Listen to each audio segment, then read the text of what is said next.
بسم الله الرحمن الرحيم. الحمد لله الذي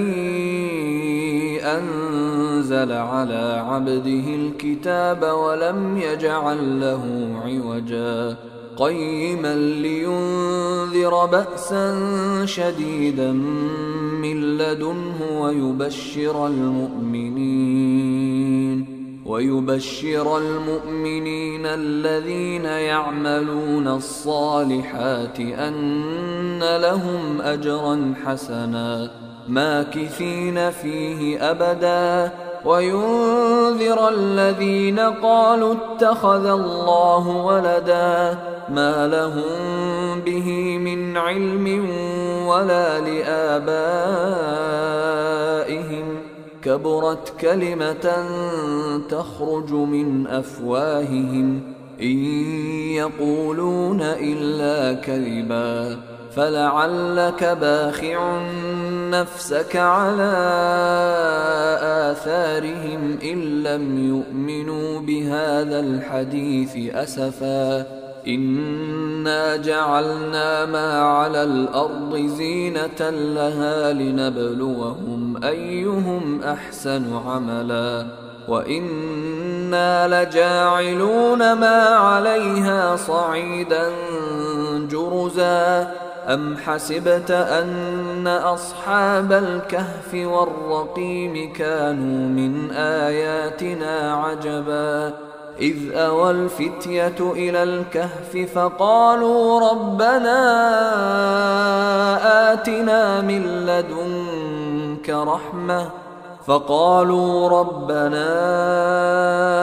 آتنا من لدنك رحمة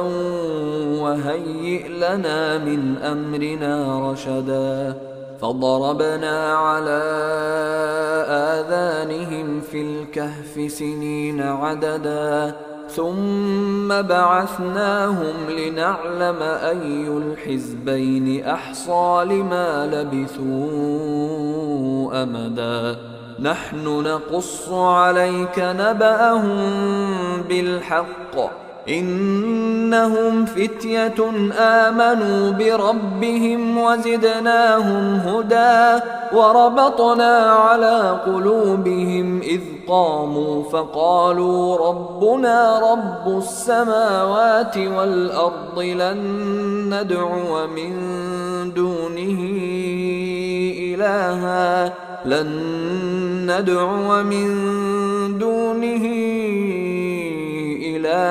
لقد قلنا إذا شططا هؤلاء قومنا اتخذوا من دونه آلهة لولا يأتون عليهم بسلطان بين فمن أظلم ممن افترى على الله كذبا وإذ اعتزلتموهم وما يعبدون إلا الله فأووا إلى الكهف ينشر لكم ربكم من رحمته ويهيئ لكم من أمركم مرفقا وترى الشمس إذا طلعت تزاور عن كهفهم ذات اليمين وإذا غربت تقرضهم ذات الشمال وهم في فجوة منه ذلك من آيات الله من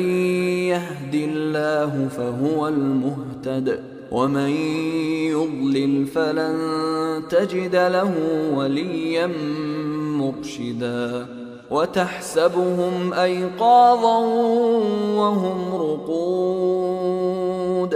ونقلبهم ذات اليمين وذات الشمال وكلبهم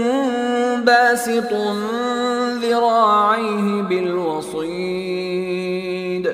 لو اطلعت عليهم لوليت منهم فرارا ولملئت منهم رعبا وكذلك بعثناهم ليتساءلوا بينهم قال قائل منهم كم لبثتم قالوا لبثنا يوما أو بعض يوم قالوا ربكم أعلم بما لبثتم فابعثوا أحدكم بورقكم هذه إلى المدينة فلينظر أيها أزكى طعاما فليأتكم برزق منه وليتلطف ولا يشعرن بكم أحدا إنهم إن يظهروا عليكم يرجموكم أو يعيدوكم في ملتهم ولن تفلحوا إذا أبدا وكذلك أعثرنا عليهم ليعلموا أن وعد الله حق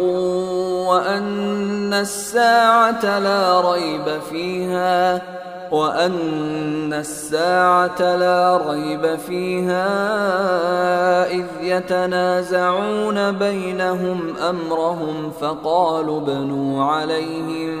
بنيانا ربهم أعلم بهم قال الذين غلبوا على أمرهم لنتخذن عليهم مسجدا سيقولون ثلاثة رابعهم كلبهم ويقولون خمسة سادسهم كلبهم رجما بالغيب ويقولون سبعة وثامنهم كلبهم قل ربي أعلم بعدتهم ما يعلمهم إلا قليل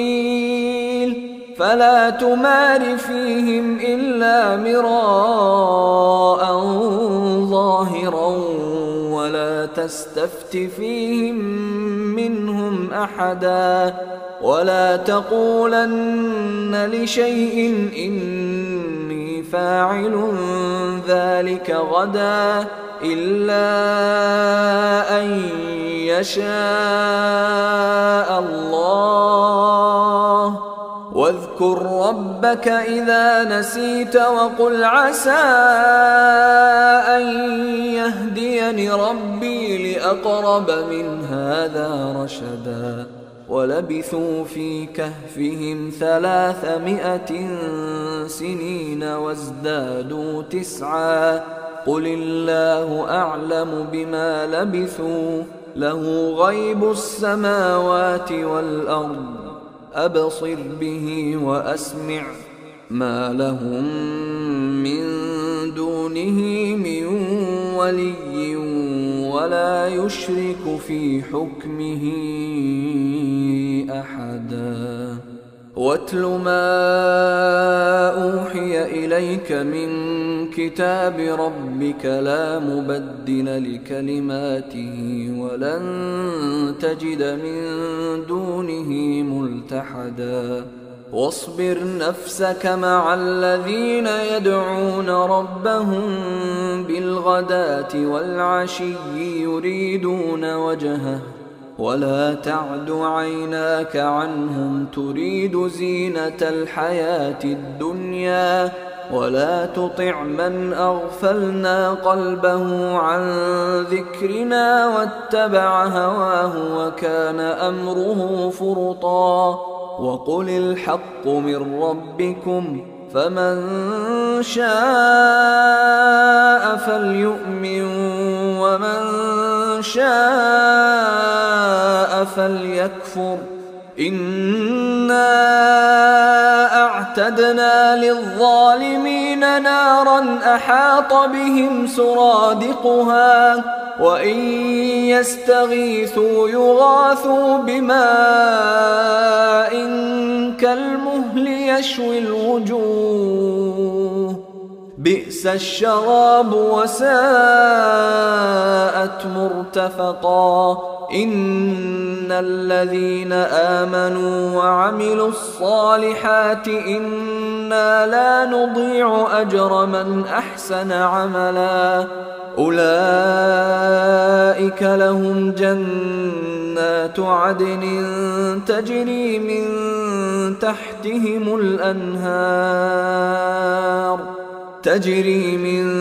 تحتهم الأنهار يحلون فيها من أساور من ذهب ويلبسون ثيابا خضرا من سندس واستبرق متكئين فيها على الأرائك نعم الثواب وحسنت مرتفقا واضرب لهم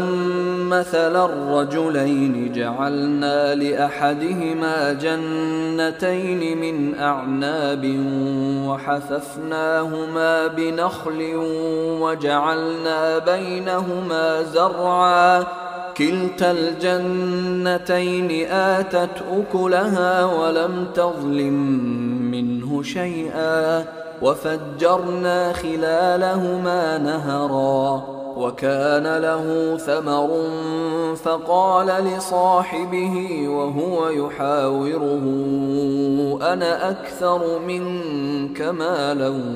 وأعز نفرا ودخل جنته وهو ظالم لنفسه قال ما أظن أن تبيد هذه أبدا وما أظن الساعة قائمة ولئن رددت إلى ربي لأجدن خيرا منها منقلبا قال له صاحبه وهو يحاوره أكفرت بالذي خلقك من تراب ثم من نطفة ثم سواك رجلا لكن هو الله ربي ولا أشرك بربي أحدا ولولا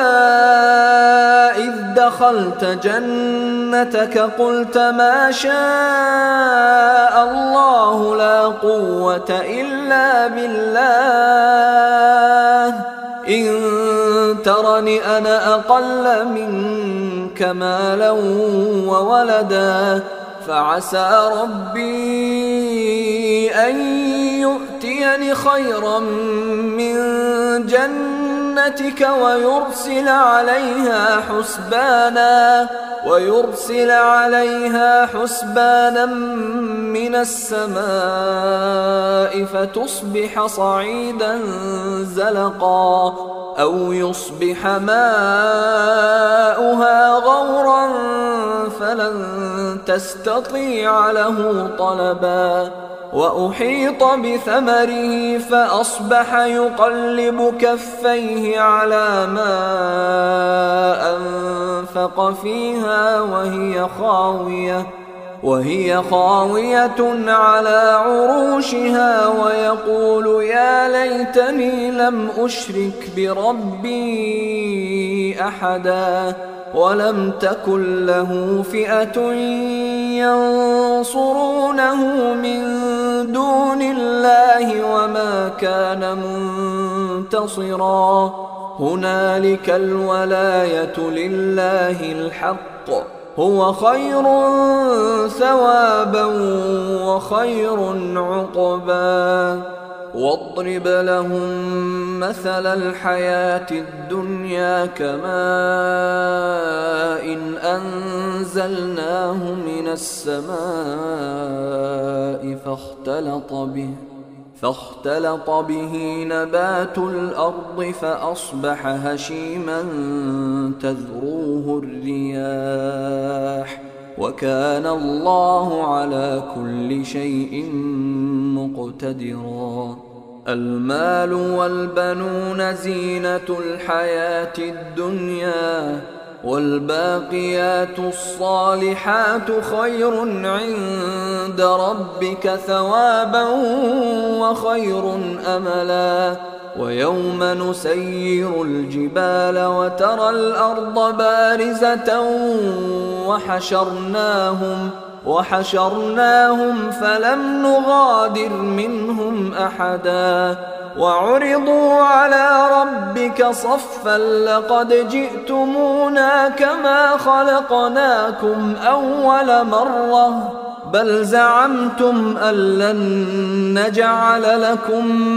موعدا. ووضع الكتاب فترى المجرمين مشفقين مما فيه ويقولون يا ويلتنا ما لهذا الكتاب لا يغادر صغيرة ولا كبيرة إلا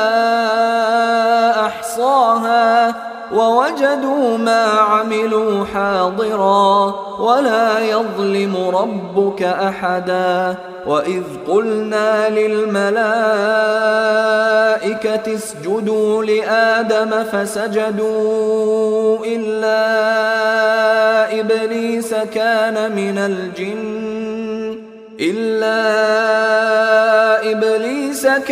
من الجن ففسق عن أمر ربه أفتتخذونه وذريته أولياء من دوني وهم لكم عدو بئس للظالمين بدلا. ما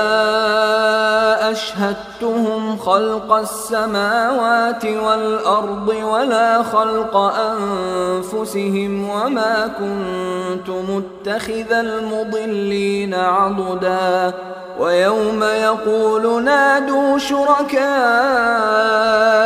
الذين زعمتم فدعوهم فلم يستجيبوا لهم وجعلنا بينهم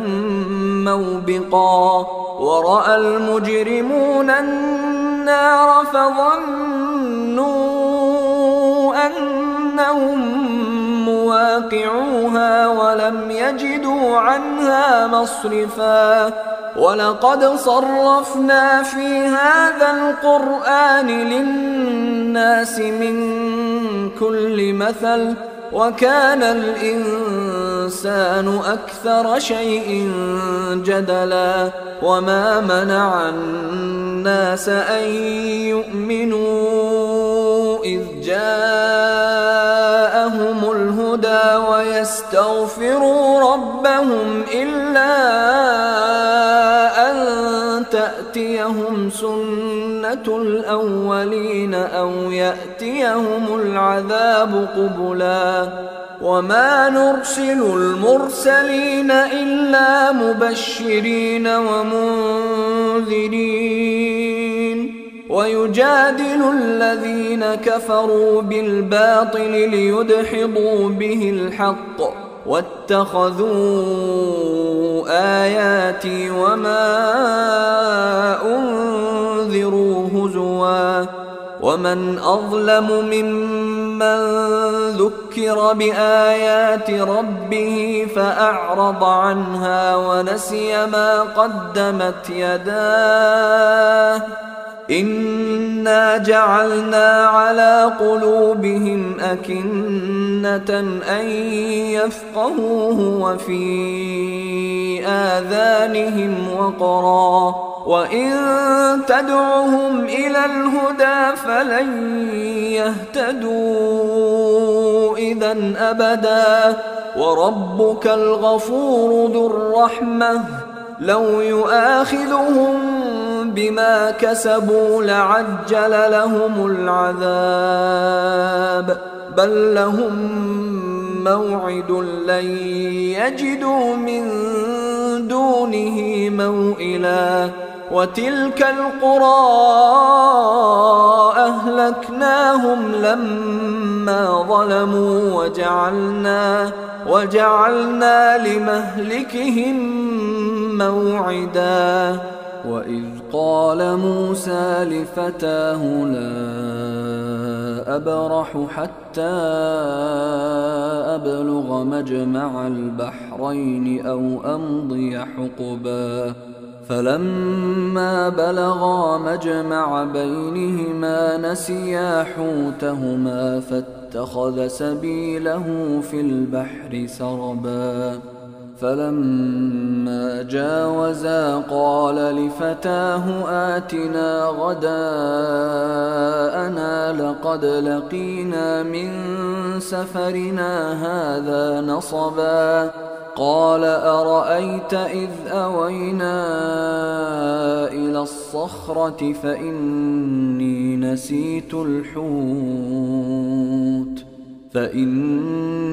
نسيت الحوت وما أنسانيه إلا الشيطان أن أذكره واتخذ سبيله في البحر عجبا قال ذلك ما كنا نبغي فارتدا على آثارهما قصصا فوجدا عبدا من عبادنا آتيناه رحمة من عندنا وعلمناه من لدنا علما قال له موسى هل أتبعك على أن تعلمني مما علمت رشدا قال إنك لن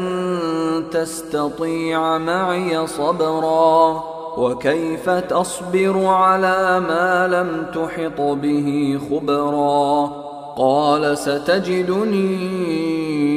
إن شاء الله صابرا ولا أعصي لك أمرا قال فإن اتبعتني فلا تسألني عن شيء حتى أحدث لك منه ذكرا فانطلقا حتى إذا ركبا في السفينة خرقها قال أخرقتها لتغرق أهلها لقد جئت شيئا إمرا قال ألم أقل إنك لن تستطيع معي صبرا قال لا تؤاخذني بما نسيت ولا ترهقني من أمري عسرا فانطلقا حتى إذا لقيا غلاما فقتله قال أقتلت نفسا زكية بغير نفس قال أقتلت نفسا زكية بغير نفس لقد جئت شيئا نكرا قال ألم أقل لك إنك لن تستطيع معي صبرا قال إن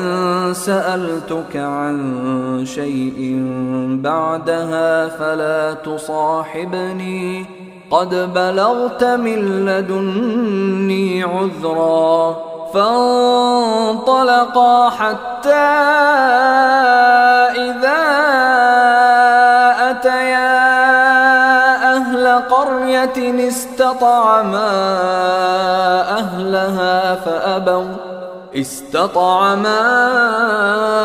أهلها فأبوا أن يضيفوهما فوجدا فيها جدارا يريد أن ينقض فأقامه قال لو شئت لاتخذت عليه أجرا قال هذا فراق بيني وبينك سأنبئك بتأويل ما لم تستطع عليه صبرا أما السفينة فكانت لمساكين يعملون في البحر فأردت أن أعيبها وكان وراءهم ملك يأخذ كل سفينة غصبا وأما الغلام فكان أبواه مؤمنين فخشينا أن يرهقهما طغيانا وكفرا فأردنا أن يبدلهما ربهما خيرا منه زكاة وأقرب رحما وأما الجدار فكان لغلامين يتيمين في المدينة وكان تحته كنز لهما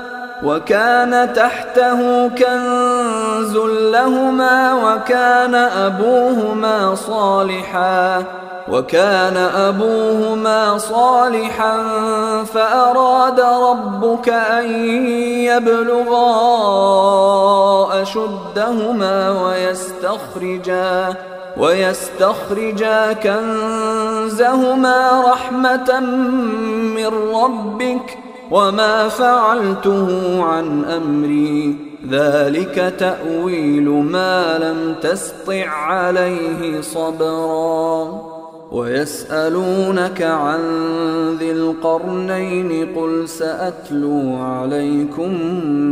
منه ذكرا إنا مكنا له في الأرض وآتيناه من كل شيء سببا فأتبع سببا حتى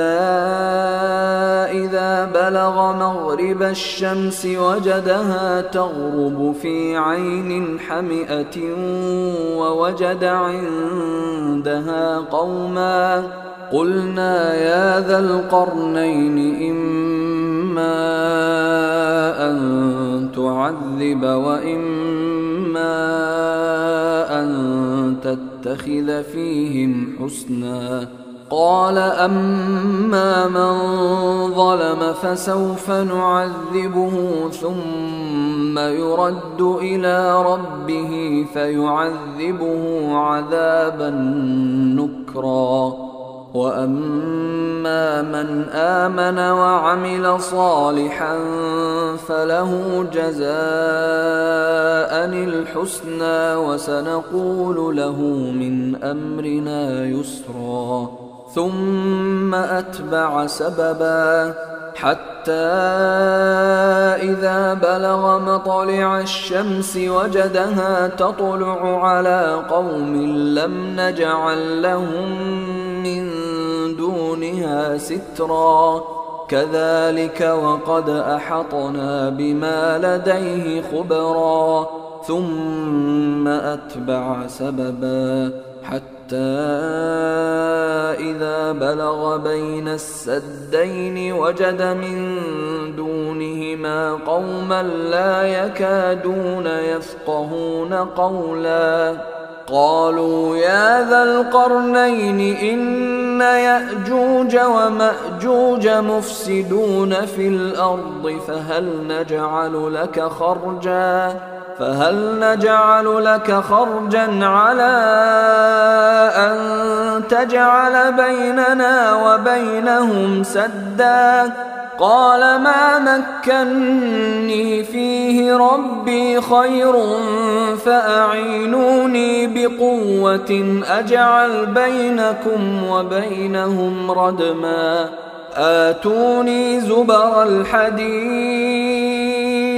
حتى إذا ساوى بين الصدفين قال انفخوا حتى إذا جعله نارا قال آتوني أفرغ عليه قطرا فما استطاعوا أن يظهروه وما استطاعوا له نقبا. قال هذا رحمة من ربي فإذا جاء وعد ربي جعله دكا وكان وعد ربي حقا. وتركنا بعضهم يومئذ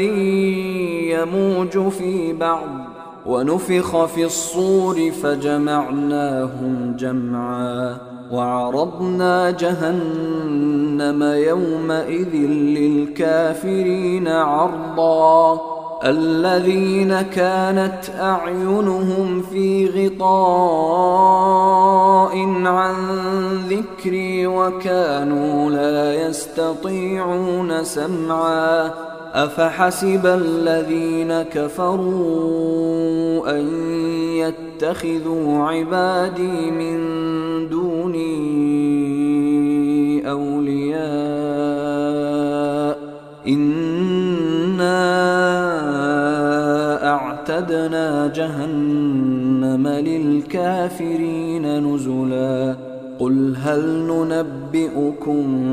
بالأخسرين أعمالا الذين ضل سعيهم في الحياة الدنيا وهم يحسبون أنهم يحسنون صنعا. أولئك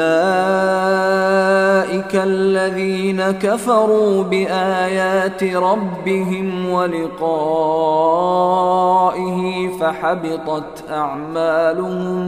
فحبطت أعمالهم فلا نقيم لهم يوم القيامة وزنا. ذلك جزاؤهم جهنم بما كفروا واتخذوا آياتي ورسلي هزوا. إن الذين آمنوا وعملوا الصالحات كانت لهم جنات الفردوس نزلا خالدين فيها لا يبغون عنها حولا. قل لو كان البحر مدادا لكلمات ربي لنفد البحر قبل أن